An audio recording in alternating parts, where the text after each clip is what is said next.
कबूतरखाने बंद करने को लेकर बॉम्बे हाईकोर्ट के अंतरिम आदेश के बाद पूरे महाराष्ट्र में जैन समाज और संतों में आक्रोश है।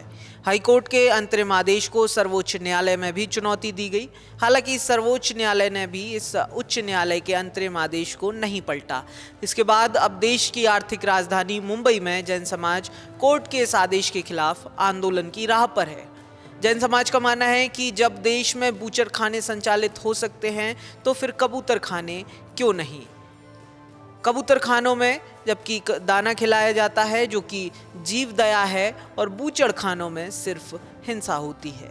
हाईकोर्ट के अंतरिम आदेश को सुप्रीम कोर्ट में चुनौती देने वाले याचिकाकर्ताओं ने दावा किया था कि मुंबई में करीब 1 दशक से 51 तय स्थानों पर कबूतरों को दाना डालने की अनुमति थी, जिसे बिना ठोस कारण के मुंबई महानगर पालिका यानी बीएमसी ने बंद कर दिया।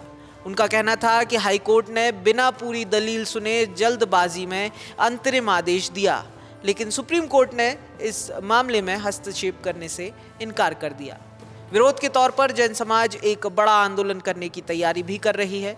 इसके अलावा अलग अलग कबूतरखानों में बैन के बावजूद भी कबूतरों को दाना डालकर कोर्ट के आदेश का विरोध भी किया जा रहा है। हालांकि इस बीच मुंबई नगर निगम बैन लागू होने के बाद से लगातार कार्रवाई कर रही है।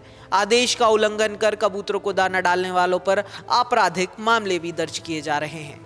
इसी बीच अब ये मुहिम केवल एक जैन समाज तक सीमित नहीं रह गई है। शंकराचार्य अविमुक्तेश्वरानंद सरस्वती, जो इस समय चातुर्मास में मुंबई में मौजूद हैं, उनका समर्थन भी इस मुहिम को मिला है।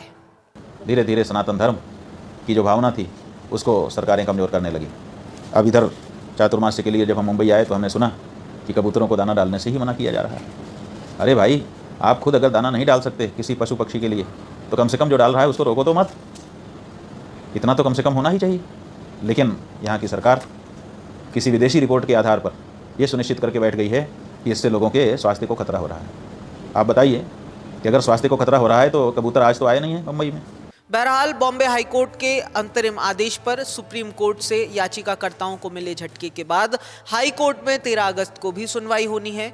इसके पहले आंदोलन कर रहे जैन संतों ने उसी दिन आमरण अनशन करने की भी बात कही है।